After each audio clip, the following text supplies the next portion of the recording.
ಶುಭೋದಯ ಮಕ್ಕಳೇ. ಮಲ್ಲಜ್ಜಿಯ ಮಡಿಗೆ ಪಾಠ 7. ಇದು ಸಮಿತಿಯ ಹೊರಟಿರತಕ್ಕಂಥ ಪಾಠ. ಪ್ರವೇಶ. ಸಮಾಜದಲ್ಲಿ ಕೆಲವರ ಜೀವನ ಆದರ್ಶಪ್ರಾಯ. ಅಂತಹವರು ಇತರರ ಸಹಾಯಕ್ಕಾಗಿಯೇ ತಾವು ಇರುವುದು ಎಂಬಂತೆ ಜೀವನ ಸಾಗಿಸುತ್ತಾರೆ. ಸಮಾಜ ಅಂದರೆ ನಾವು ಬದುಕ್ತಾ ಇರ್ತಾರೆ ಇರತಕ್ಕಂಥ ಜನಗಳಿಗೆ ನಾವು ಸಮಾಜ ಅಂತೀವಿ. ಅದರಲ್ಲಿ ಕೆಲವರು ಜೀವನ ಆದರ್ಶಪ್ರಾಯ ಅಂದರೆ ಅದನ್ನು ನೋಡಿ ನಾವು ಕಲ್ತ್ಕೋಬೇಕು. ಹಾಗೆ ಅವರು ಬಾಳ್ತಾ ಇರ್ತಾರೆ, ಜೀವನ ಮಾಡ್ತಾ ಇರ್ತಾರೆ. ಅವರು ಇನ್ನೊಬ್ಬರು ಸಹಾಯ ಮಾಡೋಕ್ಕಾಗಿ ನಾವು ಇದ್ದೀವೇನೋ ಅನ್ನೋ ಥರ ಜೀವನ ಮಾಡ್ತಾ ಇರ್ತಾರೆ. ಅವರು ಸಾಮಾನ್ಯ ಜನ ನಡುವೆ ಸಾಮಾನ್ಯರಂತೆ ಬಾಳುತ್ತಾರೆ. ಅವರು ಸಾಮಾನ್ಯರಿಗೆ ನಮ್ಮ ಥರನೇ ಬಾಳ್ತಾ ಇರ್ತಾರೆ, ಏನು ಹೆಚ್ಚುಗಾರಿಕೆ ತೋರಿಸ್ತಾರಲ್ಲ. ಆದರೆ ದಾರ್ಶನಿಕ ಗುಣಗಳನ್ನು ಮೈಗೂಡಿಸಿಕೊಂಡಿರ್ತಾರೆ. ದಾರ್ಶನಿಕ ಗುಣಗಳು ಅಂದರೆ ಎತ್ತರಕ್ಕೆ ಬೆಳೆತಕ್ಕಂಥ ವ್ಯಕ್ತಿತ್ವ ಮತ್ತು ಗುಣಗಳನ್ನು ಬೇರೆಯವರು ನೋಡಿ ಕಲಿಬೇಕಾದಂಥ ಗುಣಗಳು ಅವರ ಹತ್ರ ಇರ್ತವೆ. ಅಂಥ ವ್ಯಕ್ತಿಗಳನ್ನು ಗುರುತಿಸಿ ಮೆಚ್ಚಿ ಪ್ರಶಂಸಿಸಬೇಕೆಂಬುದು ಇಲ್ಲಿನ ಆಶಯವಾಗಿದೆ. ಈ ಪಾಠದ ಆಶಯ ಏನು ಅಂದರೆ ನಾವು ಅಂಥ ವ್ಯಕ್ತಿಗಳನ್ನು, ಮಹನ್ನತವಾದ ವ್ಯಕ್ತಿಗಳನ್ನು ಗುರುತಿಸಬೇಕು, ಅವ್ರನ್ನ ನಾವು ಪ್ರಶಂಸಿಸಬೇಕು ಅಂದರೆ ಹೊಗಳ್ಬೇಕು ಅನ್ನೋದೇ ಈ ಪಾಠದ ಆಶಯ. ಇಲ್ಲಿ ಯಾರು ಅಂತ ಮಹಾನ್ ವ್ಯಕ್ತಿ ನೋಡೋಣ. ಪ್ರೀತಿಯ ಸಹೋದರಿ ಸೌಜನ್ಯಳಿಗೆ, ಇಲ್ಲಿ ಅವರ ಅಕ್ಕ ಅಥವಾ ತಂಗಿ ಸಹೋದರಿ ಯಾರಾದರೂ ಆಗಿರ್ಬೋದು, ಸೌಜನ್ಯಳಿಗೆ ಬರೀತಾ ಇದ್ದಾಳೆ. ಇಲ್ಲಿಂದ ಕನಕನಹಳ್ಳಿಯಿಂದ ಬರೀತಾ ಇದ್ದಾಳೆ. ತಾರೀಕು 14/11/2014 ಪತ್ರ ಬರೀತಾ ಇದ್ದಾಳೆ. ನಿನ್ನ ಅಣ್ಣನು ಮಾಡುವ ಆಶೀರ್ವಾದಗಳು. ಸೌಜನ್ಯಳಿಗೆ ಅವರ ಅಣ್ಣ ಬರೀತಾ ಇದ್ದಾನೆ. ಏನಂತ? ಆಶೀರ್ವಾದಗಳು ಅಂತ. ನಾವು ಮನೆಯಲ್ಲಿ ಎಲ್ಲರೂ ಕ್ಷೇಮವಾಗಿದ್ದೇವೆ. ನೀನು, ಚಿಕ್ಕಮ್ಮ, ಚಿಕ್ಕಪ್ಪ ಎಲ್ಲರೂ ಕ್ಷೇಮವಾಗಿರುವಿರಿ ಎಂದು ಆಶಿಸುತ್ತೇನೆ. ಪತ್ರ ಬರೀಬೇಕಾದ್ರೆ ಕ್ಷೇಮ ಸಮಾಚಾರ ವಿಚಾರಿಸಿದೆ. ನಾನಿಲ್ಲೆಲ್ಲ ಕ್ಷೇಮ ಇದ್ದೀನಿ. ಅಲ್ಲಿ ನೀನು ಅಂದರೆ ಅವ್ರ ಸಹೋದರಿ ಮತ್ತು ಚಿಕ್ಕಮ್ಮ, ಚಿಕ್ಕಪ್ಪ ಎಲ್ಲರೂ ಚೆನ್ನಾಗಿದ್ದೀರಾ ಅಂತ ಕೇಳ್ತಾನೆ. ನಿನ್ನ ಪತ್ರ ತಲುಪಿತು. ನೀನು ಬರೆದ ಮಾಲ್ಗಳ ವಿಶೇಷವಾಗಿತ್ತು. ಅವಳು ಪತ್ರ ಬರೆದಿರ್ತಾಳೆ ಅವರಣ್ಣನಿಗೆ. ಅದ್ರ ಬಗ್ಗೆ ಏನು ಬರೆದಿರ್ತಾರೆ? ಮಾಲ್ ಅಂದರೆ ಅಂಗಡಿಗಳು ಇರತಕ್ಕಂಥ ಸ್ಥಳ, ದೊಡ್ಡ ದೊಡ್ಡ ಅಂಗಡಿಗಳು ಇರ್ತವಲ್ಲ, ಅದು ಆ ಮಾಲ್ ಬಗ್ಗೆ ಬರೆದಿರ್ತಾಳೆ. ನನ್ನೂರಿನಲ್ಲೂ ಒಂದು ಮಳಿಗೆ ಇದೆ, ಅದು ನೀನು ತಿಳಿಸಿದ ಮಾಲ್ಗಿಂತ ವಿಶೇಷವಾಗಿದೆ. ಅದಕ್ಕೆ ಅವಳು ಮಾಲ್ ಬಗ್ಗೆ, ದೊಡ್ಡ ದೊಡ್ಡ ಮಾಲ್ ಇರ್ತವೆ, ಎಲ್ಲ ಥರದ ಸಾಮಾನುಗಳು ಸಿಗ್ತಾ ಇರ್ತವೆ, ಅದ್ರ ಬಗ್ಗೆ ತಿಳಿಸಿರ್ತಾಳೆ. ಆದರೆ ಇವನು ಹೇಳ್ತಾ ಇದ್ದಾನೆ, ಇಲ್ಲೂ ಒಂದು ಮಾಲ್ ಇದೆ, ಆದರೆ ನೀನು ತಿಳಿಸಿದ್ದ ಮಾಲ್ಗಿಂತ ಇದು ವಿಶೇಷ, ಅಂದರೆ ಹೆಚ್ಚು ಪ್ರಭಾವಶಾಲಿಯಾಗಿದೆ ಮತ್ತು ಏನೇನೋ ಗುಣಗಳನ್ನು ತಿಳಿಸುತ್ತೆ ಇದು ಅಂತ ಹೇಳುತ್ತೆ. ಅದುವೇ ಮಲ್ಲಜ್ಜಿಯ ಮಳಿಗೆ. ಏನು ಅದರ ವಿಶೇಷ ಅಂತೀಯಾ? ಮುಂದೆ ಓದು ಗೊತ್ತಾಗುತ್ತದೆ. ಅದಕ್ಕೆ ಅದೇನೆಂದರೆ ಮಲ್ಲಜ್ಜಿಯ ಮಳಿಗೆ, ಅದರ ವಿಶೇಷತೆ ಏನು ಅಂದರೆ ಅದನ್ನು ನೀನು ಮುಂದೆ ಓದು ಗೊತ್ತಾಗುತ್ತೆ, ಅದರಲ್ಲಿ ಇನ್ನೆಲ್ಲ ಸಿಗುತ್ತೆ ಅಂತ ಹೇಳ್ತಾನೆ. ಮಿಠಾಯಿ ಎಂದರೆ ಎಲ್ಲರಿಗೂ ಇಷ್ಟ, ಅದರಲ್ಲೂ ಮಕ್ಕಳಿಗಂತೂ ಬಲು ಇಷ್ಟ. ಮಿಠಾಯಿ ಅಂದರೆ ಚಾಕ್ಲೇಟ್ ಅಂತೀವಲ್ಲ, ಸಿಹಿದು ಉಂಡೆ ಥರದ್ದು, ಅದಕ್ಕೆಲ್ಲ ಮಿಠಾಯಿ ಅಂತ ಇದ್ರು. ಅದನ್ನು ಎಲ್ಲ ಮಕ್ಕಳಿಗೂ ತುಂಬ ಇಷ್ಟ ಆಗುತ್ತೆ. ಹಾಗೆಯೇ ಮಲ್ಲಜ್ಜಿ ಅವಳಿಗೂ ಸಹ ಇಷ್ಟ. ಆಕೆ ನಮ್ಮೂರಿನ ಎಲ್ಲರಿಗೂ ಗೊತ್ತು. ಅಲ್ಲಿ ಮಲ್ಲಜ್ಜಿ ಇರ್ತಾಳೆ. ಆ ಊರಿನ ಪ್ರತಿಯೊಬ್ಬರಿಗೂ ಮಲ್ಲಜ್ಜಿ ಗೊತ್ತಂತೆ. ಸುತ್ತಮುತ್ತಲಿನ ಊರಿನವರಿಗೂ ಚಿರಪರಿಚಿತಳು. ಊರಿಗಷ್ಟೇ ಅಲ್ಲ, ಸುತ್ತಮುತ್ತ ಇರೋ ಎಲ್ಲ ಊರಿಗೂ ಚಿರಪರಿಚಿತಳು. ಯಾವಾಗಲೂ ಅವಳು ಸದಾ ಪರಿಚಿತಳಾಗೇ ಇರ್ತಾಳೆ. ಮಲ್ಲಜ್ಜಿಯಿಂದ ಮಿಠಾಯಿ ಪ್ರಸಿದ್ಧವು, ಮಿಠಾಯಿಯಿಂದ ಮಲ್ಲಜ್ಜಿ ಪ್ರಸಿದ್ಧವು ಗೊತ್ತಿಲ್ಲ. ಅವರ ಅಂಗಡಿಯಲ್ಲಿ ಸಿಗತಕ್ಕಂಥ ಮಿಠಾಯಿ ಎಷ್ಟು ಪ್ರಸಿದ್ಧ ಅಂದರೆ ಮಿಠಾಯಿಯಿಂದ ಮಲ್ಲಜ್ಜಿ ಹೆಸರು ಬಂತು, ಮಲ್ಲಜ್ಜಿಯಿಂದ ಮಿಠಾಯಿಗೆ ಹೆಸರು ಬಂತು ಗೊತ್ತೇ ಇಲ್ಲ. ಅಷ್ಟಕ್ಕೊಂದು ಅವಳಿಗೂ ಮಿಠಾಯಿಗೂ ಅವಿನಾಭಾವ ಸಂಬಂಧ ಇರುತ್ತೆ.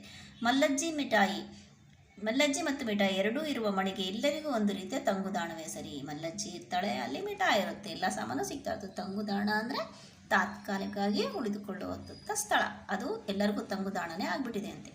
ಮಲ್ಲಜ್ಜಿಯ ಮಳಿಗೆ ನೋಡಲು ಚಿಕ್ಕದಾದರೂ ಅಲ್ಲಿ ಎಲ್ಲವೂ ದೊರಕುತ್ತವೆ. ಮಳಿಗೆ ಅಂದರೆ ಅಂಗಡಿ ಇರುತ್ತಲ್ಲ, ಅದು ರೂಮ್, ಅದು ತುಂಬ ಚಿಕ್ಕದಾಗಿದೆ, ಆದರೆ ಎಲ್ಲ ಸಾಮಾನು ಸಿಗುತ್ತಂತೆ. ಕಡಲೆ, ಪುರಿ, ಕೊಬ್ಬರಿ, ಮಿಠಾಯಿಗಳಿಂದ ಹಿಡಿದು ಇತ್ತೀಚಿನ ತಿನಿಸುಗಳು ಸಿಗುತ್ತವೆ. ಕಡಲೆ ಆಗಿರ್ಬೋದು, ಪುರಿ ಅಂದರೆ ಮಂಡಕ್ಕಿ ಆಗಿರ್ಬೋದು, ಕೊಬ್ಬರಿ ಮತ್ತು ಮಿಠಾಯಿ, ಚಾಕ್ಲೇಟ್ಗಳು, ಮತ್ತು ಇತ್ತೀಚೆಗೆ ಏನು ಪಾಸ್ತಾ ಅವೆಲ್ಲ ಬರ್ತಾವಲ್ಲ, ಶಾವಿಗೆ ಅಂಥವೆಲ್ಲನೂ ಸಿಗುತ್ತೆ. ಎಲ್ಲಜ್ಜಿಯ ಬೇಕಾದ ಎಲೆ ಅಡಿಕೆ, ಸಿಂಗಾರಪ್ಪಗೆ ಸಕ್ಕರೆ, ಚಹಾ ಪುಡಿ, ಅಜ್ಜಿಯರಿಗೆ ಬೇಕಾಗಿದೆ ಎಲೆ ಅಡಿಕೆ ಸಿಗುತ್ತೆ. ಮತ್ತು ಟೀ ಕಾಫಿ ಕುಡಿಯೋರಿಗೆ ಸಕ್ಕರೆ ಚಹಾ ಪುಡಿ ಸಿಗುತ್ತೆ. ಪೂಜಾರಪ್ಪನಿಗೆ ಊದುಕಡ್ಡಿ, ಕರ್ಪೂರ, ಪೂಜೆ ಮಾಡೋಕ್ಕೆ ಪೂಜಾರಪ್ಪನಿಗೆ ಊದಿನ ಕಡ್ಡಿ, ಕರ್ಪೂರ, ಬೀಗರಿಗೆ ಬಿಸ್ಕೆಟು, ಖಾರ, ಹೆಣ್ಣು ಮಕ್ಕಳಿಗೆ ಸ್ನೋ ಪೌಡರು, ಚಿಕ್ಕ ಮಕ್ಕಳಿಗೆ ಚಾಕೊಲೇಟು, ಪೆಪ್ಪರ್ಮೆಂಟ್, ನೋಡಿರಿ ಯಾರ್ಯಾರಿಗೆ ಏನೇನು ಬೇಕೋ ಎಲ್ಲ ಸಕಲವೂ ಸಿಗುತ್ತೆ ಈ ಅಂಗಡಿಯೊಳಗೆ. ಹೀಗೆ ಎಲ್ಲರಿಗೂ ಬೇಕಾಗುವ ವಸ್ತುಗಳು ಇಲ್ಲಿ ಲಭ್ಯ.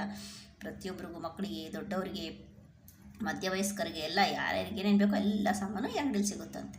ಆದ್ದರಿಂದ ಜನರು ಪ್ರತಿದಿನ ಒಂದಿಲ್ಲೊಂದು ಬಾರಿ ತಂಗುದಾಣವನ್ನು ದರ್ಶನ ಮಾಡ್ತಾರೆ. ಆದ್ದರಿಂದ ಎಲ್ಲ ವಸ್ತುಗಳು ಸಿಗತಕ್ಕಂಥ ಸ್ಥಳ ಅಲ್ಲ, ಎಲ್ಲರೂ ದಿನಕ್ಕೊಂದ್ಸಲನಾರು ಅಂಗಡಿಗೆ ಹೋಗಿ ಬರ್ತಿರ್ತಾರೆ.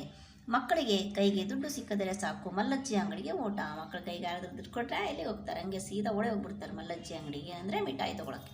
ಅಳುತ್ತಾ ಬಂದ ಪುಟಾಣಿ ಮಕ್ಕಳು ಅಲ್ಲಿ ಸುಮ್ಮನಾಗಿ ಬಿಡುತ್ತಾರೆ. ಏನೋ ಕಾರಣ ಕತ್ಕಂತ ಬಂದಿರೋರು ಈ ಅಂಗಡಿ ನೋಡಿ ಅಲ್ಲೆಲ್ಲ ಸಾಮಾನುಗಳು ನೋಡಿ ಅವರು ಅಳೋದನ್ನೇ ಮರ್ತ್ಬಿಡ್ತಾರೆ. ದುಡ್ಡಿಲ್ಲದೆ ಬಂದ ಪುಟ್ಟ ಮಕ್ಕಳಿಗೂ ಮಲ್ಲಜ್ಜಿ ನಗುತ್ತಾ ಪ್ರೀತಿಯಿಂದ ಮಿಠಾಯಿ ಕೊಡುತ್ತಾಳೆ. ಅಕಸ್ಮಾತ್ ಏನೋ ಕಾರಣಕ್ಕೆ ದುಡ್ಡಿಲ್ಲದೆ ಹಾಗೆ ಬಂದ ಮಕ್ಕಳಿಗೂ ಸಹ ಅವಳು ಪ್ರೀತಿ ಮಾಡಿ ಮಮತೆಯಿಂದ ಮಿಠಾಯಿ ಕೊಡ್ತಿರ್ತಾಳೆ. ನಾನು ಪುಟಾಣಿ ಇದ್ದಾಗ ಹೀಗೆಯೇ ಮಿಠಾಯಿ ಪಡೆದಿದ್ದನಂತೆ. ಇವರಣ್ಣ ಏನು ಪತ್ರ ಬರ್ತೇನೆ, ಅವನು ಸಹ ಸಣ್ಣವನಿದ್ದಾಗ ಹೀಗೆ ಒಂದ್ಸಲ ಅವಳ ಹತ್ರ ಮಿಠಾಯಿ ಇಸ್ಕೊಂಡಿದ್ದಂತೆ.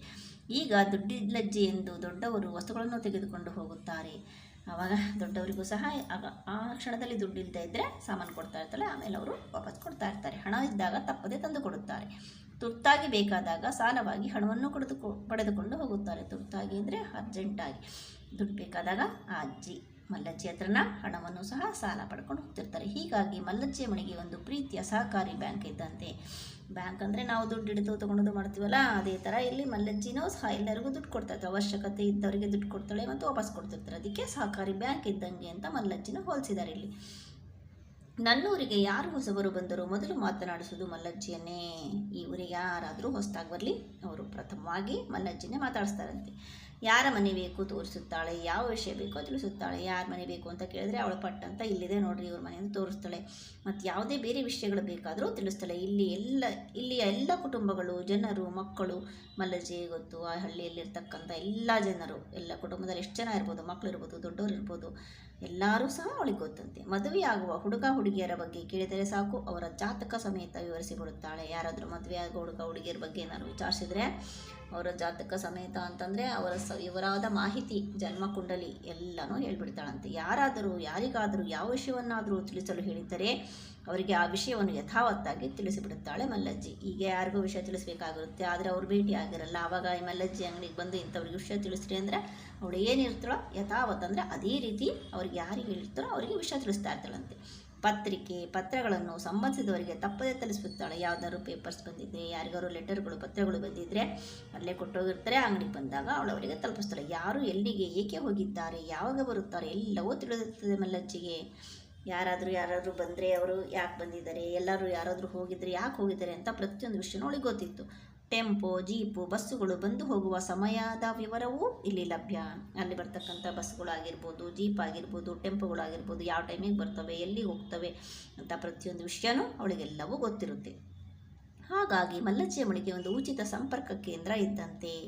ಅದಕ್ಕೆ ಉಚಿತ ಸಂಪರ್ಕ ಕೇಂದ್ರ ಅಂದರೆ ಒಬ್ಬರಿಗೊಬ್ಬರಿಗೆ ಮಾಹಿತಿನ ತಿಳಿಸ್ಕೊಡೋದು ಅಂತ ಕೇಂದ್ರ ಇದು. ಉಚಿತವಾಗಿ ಅಂದರೆ ಅವಳು ಯಾವುದೇ ಪ್ರತಿಫಲಾಪೇಕ್ಷೆ ಇಲ್ಲದೆ ಎಲ್ಲರಿಗೂ ವಿಚಾರಗಳನ್ನು ತಿಳಿಸ್ತಾ ಇರ್ತಾಳೆ. ಮಲ್ಲಜ್ಜಿ ಯಾರ ಮೇಲೂ ಸಿಟ್ಟು ಮಾಡಿಕೊಳ್ಳುವುದಿಲ್ಲ. ನೋಡ್ರಿ, ಅಷ್ಟೆಲ್ಲ ಕೆಲಸ ಮಾಡ್ತಾಳೆ, ಎಲ್ಲರಿಗೂ ವಿಷಯ ಹೇಳ್ತಾಳೆ, ಪ್ರೀತಿಯಿಂದ ಮಾತಾಡ್ತಾಳೆ. ಆದರೆ ಅವಳಿಗೆ ಕೋಪನೇ ಬರಲ್ಲಂತೆ. ಎಲ್ಲರೊಂದಿಗೂ ನಗುತ್ತಾ ಮಾತನಾಡುತ್ತಾಳೆ. ಮತ್ತು ಯಾವಾಗಲೂ ನಗ್ತಾ ಸನ್ಮುಖತೆಯಿಂದ ಎಲ್ಲರೊಂದಿಗೂ ಮಾತಾಡ್ತಿರ್ತಾಳೆ. ಜನರ ಸಮಸ್ಯೆಗಳನ್ನೂ ಸುಲಭವಾಗಿ ಪರಿಹರಿಸಿ ಬಿಡುತ್ತಾಳೆ. ವ್ಯಾಪಾರ ಮಾಡೋದಲ್ಲದೆ, ಅವರಿಗೆ ಸಹಾಯ ಮಾಡೋದಲ್ಲದೆ, ಅವ್ರಿಗೆ ಏನಾದ್ರು ಸಮಸ್ಯೆ ಇದ್ದರೆ ಅದನ್ನು ಸುಲಭವಾಗಿ ಪರಿಹರಿಸಿಬಿಡ್ತಾಳೆ, ಏನೂ ಕಷ್ಟ ಇಲ್ಲದೆ. ಮಕ್ಕಳಿಂದ ಹಿಡಿದು ಮುದುಕರವರೆಗಿನ ದೂರುಗಳನ್ನು ದೂರ ಮಾಡಿಬಿಡುತ್ತಾಳೆ. ಯಾರಾದರೂ ಮಕ್ಕಳ ಬಗ್ಗೆ ಹೇಳಿದರೆ, ದೊಡ್ಡವ್ರ ಬಗ್ಗೆ ಯಾರಾದರೂ ಕಂಪ್ಲೇಂಟ್ ಹೇಳಿದರೆ ಅದನ್ನು ಸಹ ದೂರ ಮಾಡ್ತಾಳಂತ. ಅವಳಿಗೆ ಸರಿಯಾದ ಸಲಹೆ ಕೊಟ್ಟು ಅವ್ರದ್ದೇನೇ ತೊಂದರೆ ಇದ್ದರೂ ಸಮಸ್ಯೆ ಪರಿಹಾರ ಮಾಡ್ತಾಳೆ. ಮಳಿಗೆಯ ಮುಂದಿರುವ ಚಪ್ಪಡಿ ಕಲ್ಲುಗಳೇ ಇಲ್ಲಿ ಕಟಕಟೆ. ಇಲ್ಲಿ ಕಟಕಟೆ ಅಂದರೆ ನ್ಯಾಯಸ್ಥಾನದಲ್ಲಿ ಕಟಕಟೆ ಇರುತ್ತಲ್ಲ, ಅದೇ ಥರ ಇವಳು ಸಹ ನ್ಯಾಯಗಳನ್ನು ಅಂದರೆ ಅವರ ದೂರುಗಳನ್ನು ಆಲಿಸಿ ಅವರಿಗೆ ಪರಿಹಾರ ಮಾಡಿಕೊಡ್ತಾ ಇರ್ತಾಳಲ್ಲ.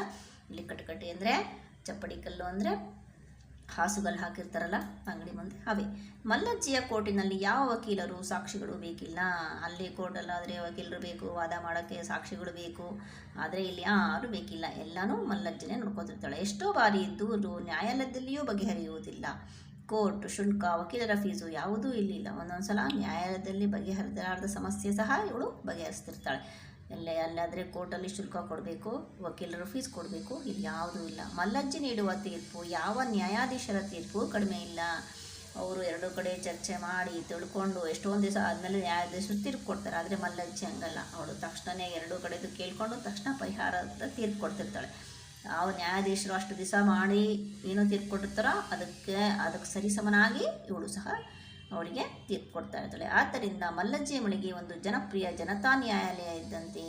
ಅದಕ್ಕೆ ಜನರಿಗೆ ಸಹಕಾರ ಕೊಟ್ಟಂತಹ ಇದು ಮಲ್ಲಜ್ಜಿಯ ನ್ಯಾಯಾಲಯ, ಜನತಾ ನ್ಯಾಯಾಲಯ ಅಂತ ಹೇಳ್ತಾರೆ. ನನಗಂತೂ ಈ ಮಳೆಗೆ ಆಶ್ಚರ್ಯದಾಯಕವಾಗಿದೆ. ಇವನಿಗೆ ಆಶ್ಚರ್ಯ ಆಗಿದೆ. ಈ ಮಳೆಗೆ ಎಲ್ಲ ಥರ ಇದೆ, ಎಷ್ಟು ಚೆನ್ನಾಗಿದೆ, ಎಲ್ಲ ಥರ ಮಾಡ್ತಾಳಲ್ಲ ಇವಳು ಅಂತ. ಇದರ ಬಾಗಿಲು ಸದಾ ತೆರೆದೇ ಇರುತ್ತದೆ, ಯಾವಾಗಲೂ ತೆಗೆದೇ ಇರುತ್ತಂತೆ. ಮಲ್ಲಜ್ಜಿ ಅಂಗಡಿಯಲ್ಲೇ ಇರುತ್ತಾಳೆ. ಅವಳು ಯಾವಾಗಲೂ ಅಂಗಡಿಯಲ್ಲೇ ವಾಸ ಮಾಡ್ತಾಳೆ. ಯಾವ ಹೊಸ ಬಗೆಯ ಮಿಠಾಯಿ ಚಾಕೊಲೇಟ್ ಕೇಳಿದರೂ ಕೊಟ್ಟು ಬಿಡುತ್ತಾಳೆ. ನೋಡಿ, ಯಾವ ಥರ ಹೊಸದಾಗಿ ಬಂದಿರೋದು ಇಟ್ಟಿರ್ತಾಳೆ, ಹಳೆದು ಇಟ್ಟಿರ್ತಾಳೆ, ಎಲ್ಲ ಥರ ತಂದಿಟ್ಟಿರ್ತಾಳೆ ಸಾಮಾನು. ಯಾವಾಗ ವ್ಯಾಪಾರ ಮಾಡುತ್ತಾಳೋ, ವಸ್ತುಗಳನ್ನು ಯಾವಾಗ ತರುತ್ತಾಳೋ ನನಗೆ ಬಲು ಸೋಜಿಗವಾಗಿದೆ. ಇವನಿಗೆ ಆಶ್ಚರ್ಯ ಆಗುತ್ತೆ. ಯಾವಾಗ ಸಾಮಾನು ತರ್ತಾಳೆ, ಯಾವಾಗ ವ್ಯಾಪಾರ ಮಾಡ್ತಾಳೆ, ಯಾವಾಗ ನೋಡಿದ್ರು ಅಂಗಡಿಯಲ್ಲಿ ಇರ್ತಾಳಲ್ಲ ಅಂತ ಈ ಹುಡುಗನಿಗೆ ಆಶ್ಚರ್ಯ ಆಗಿಬಿಟ್ಟಿದೆ. ಹೀಗಾಗಿ ಮಲ್ಲಜ್ಜಿಯ ಮಳೆಗೆ ನನಗೆ ಒಂದು ಜಾದು ಲೋಕವಿದ್ದಂತೆ. ಅವನಿಗೆ ಅನಿಸುತ್ತೆ ಇದೊಂದು ಜಾದು ಅಂದರೆ ಮಾಯ ಮಾಡತಕ್ಕಂಥ ಜಾದು ಲೋಕ, ಇಂದ್ರಜಾಲ ನಡೆಯುವ ಸ್ಥಳ ಇದ್ದಂಗಿದೆ ಅಂತ ಅಂದ್ಕೊಳ್ತಾನೆ ಇವನು. ಮಲ್ಲಜ್ಜಿಯ ಮಳೆಗೆ ಈಗ ಸ್ವಲ್ಪ ದೊಡ್ಡದಾಗಿದೆ, ಮೊದಲಿಗಿಂತ ಈಗ ಸ್ವಲ್ಪ ದೊಡ್ಡದು ಮಾಡ್ಕೊಂಡಿದ್ದಾಳೆ. ಹೊಸದಾದ ಪುಸ್ತಕ, ಪೆನ್ನು, ಇನ್ನೂ ತುಂಬ ವಸ್ತುಗಳು ಬಂದಿವೆ. ಅಷ್ಟು ಸಾಮಾನು ಸಾಲದೆ ಈಗ ಮತ್ತು ಹೊಸದಾಗಿ ಪುಸ್ತಕಗಳನ್ನು ಇಟ್ಟಿದ್ದಾಳೆ, ಪೆನ್ನುಗಳನ್ನು ಇಟ್ಟರೆ ಇನ್ನೂ ಅನೇಕ ವಸ್ತುಗಳನ್ನು ತಂದಿಟ್ಟಿದ್ದಾಳೆ. ಮಲ್ಲಜ್ಜಿಯ ಮಳಿಗೆಯ ಬಗ್ಗೆ ಎಷ್ಟು ಹೇಳಿದರೂ ಸಾಲದೆನಿಸುತ್ತದೆ ಅವನಿಗೆ. ಮಲ್ಲಜ್ಜಿಯ ಮಳಿಗೆಯ ಬಗ್ಗೆ ಇನ್ನ ಮತ್ತು ಹೇಳಿದ್ರು ಅವನಿಗೆ ಎಷ್ಟು ಹೇಳಿದ್ರು ಸಾಕಾಗಲ್ಲ. ಅದು ಇಷ್ಟಕ್ಕೆ ಸಾಕು ಮಾಡುತ್ತೇನೆ. ಇಷ್ಟೆಲ್ಲ ಹೇಳಿದ್ದೀನಲ್ಲ, ಪತ್ರದ ಇನ್ನೂ ಎಷ್ಟಂತ ಬರೀತಾನೆ, ಅದಕ್ಕೆ ಇಷ್ಟು ಸಾಕು ಮಾಡ್ತೀನಿ ಅಂತ ಹೇಳಿದ್ದಾನೆ. ಮುಂದಿನ ಪತ್ರದಲ್ಲಿ ಮತ್ತಷ್ಟು ವಿವರಗಳನ್ನು ಬರೆಯುತ್ತೇನೆ. ಈ ಪತ್ರದಲ್ಲಿ ಇಷ್ಟು ವಿಷಯ ಸಾಕು, ಎಷ್ಟು ಹೇಳಿದ್ರು ಅದ್ರ ಬಗ್ಗೆ ಮಲ್ಲಜ್ಜಿ ಮಳಿಗೆ ಬಗ್ಗೆ ನನಗೆ ತೃಪ್ತಿ ಇಲ್ಲ. ಆದರೆ ಈಗ ಸದ್ಯಕ್ಕೆ ಇಷ್ಟು ಪತ್ರ ಮುಗಿಸ್ತೀನಿ, ಮತ್ತು ಇನ್ನೊಂದು ಪತ್ರದಲ್ಲಿ ಮತ್ತೆ ವಿವರಗಳನ್ನು ಬರೀತೀನಿ ಅಂತ ಹೇಳ್ತಾನೆ. ನನ್ನ ಊರಿಗೆ ಬಂದಾಗ ನಿನಗೆ ಈ ತಂಗುದಾಣದ ದರ್ಶನ ಮಾಡಿಸುತ್ತೇನೆ. ಈಗ ನನ್ನ ಊರಿಗೆ ಯಾವಾಗ ಬರ್ತೀಯಾ ಅವಾಗ ಈ ಮಲ್ಲಜ್ಜಿಯ ಮಳಿಗೆ ಅಂದರೆ ಈ ತಂಗುದಾಣದ ದರ್ಶನ ಅಂದರೆ ತೋರಿಸ್ತೀನಿ ಅಂತ ಹೇಳ್ತಾನೆ. ನಿನಗಿಷ್ಟವಾದ ಮಿಠಾಯಿಯನ್ನು ಕೊಡಿಸುತ್ತೇನೆ, ತೋರಿಸೋದಲ್ಲದೆ ಅಲ್ಲಿ ಮಿಠಾಯಿ ಸಿಗುತ್ತೆ, ಅದು ನಿನಗೆ ಕೊಡಿಸ್ತೀನಿ. ಅಣ್ಣನು ಮಾಡುವ ಆಶೀರ್ವಾದಗಳು. ಅದಕ್ಕೆ ಆಶೀರ್ವಾದ ಮಾಡ್ತಾನೆ. ಕೊನೆಗೆ ನಿನ್ನ ಪ್ರೀತಿಯ ಸಹೋದರ ಸೃಜನ್ ಅನ್ನೋನು ಅಣ್ಣ ಅವಳ ಸೌಜನ್ಯಳಿಗೆ ಪತ್ರ ಬರೆದಿದ್ದು. ಪತ್ರದಲ್ಲಿ ಮಲ್ಲಜ್ಜಿಯ ಮಳೆಗೆ ಬಗ್ಗೆ ತಿಳಿಸ್ಕೊಡ್ತಿದ್ದ. ಅದು ಅವನು ಮಾಯಾಲೋಕನೇ ಇದ್ದಂಗೆ ಅಂತ ಹೇಳ್ದ. ಯಾರಿಗೆ ಬರೆದಿರೋದು? ಕುಮಾರಿ ಸೌಜನ್ಯ, 5ನೇ ತರಗತಿ, ಹಿರಿಯ ಪ್ರಾಥಮಿಕ ಶಾಲೆ, ನಂಬರ್ 10, ವಿದ್ಯಾನಗರ, ಉತ್ತರ ಕನ್ನಡ. ನೋಡಿ, ಇದ್ರ ಜೊತೆಗೆ ನಾವು ಪತ್ರ ಬರೆಯೋ ನೀತಿನೂ ನಾವು ತಿಳ್ಕೊಂಡ್ವಿ. ಫಸ್ಟು ಯಾರು ಬರೆದಿದ್ದು ಬರಬೇಕೋ, ಕೊನೆಗೆ ಮುಕ್ತಾಯ ಮಾಡಬೇಕಾದ್ರೆ ನಿನ್ನ ಪ್ರೀತಿಯ ಸಹೋದರ ಅಥವಾ ಸಹೋದರಿ ಯಾರು ಬರ್ತಿರೋದು ಮತ್ತು ಯಾರಿಗೆ ಅನ್ನೋದು ಸಹ ವಿಳಾಸನ ನಾವು ಬರಿತೀವಿ. ನಾವು ಇದರಲ್ಲಿ ಪತ್ರ ಬರೆಯೋ ರೀತಿ ತಿಳ್ಕೊಂಡ್ವಿ, ಪತ್ರ ಬರೆಯೋದು ಹೇಗೆ ಅಂತಲೂ ತಿಳ್ಕೊಂಡ್ವಿ, ಯಾರಿಗೆ ಪತ್ರ ಬರೆದಿದ್ರು ಅದ್ರ ಬಗ್ಗೆ ಏನು ತಿಳಿಸಿದ್ರು ಅನ್ನೋದು ಸಹ ನಾವು ತಿಳ್ಕೊಂಡ್ವಿ.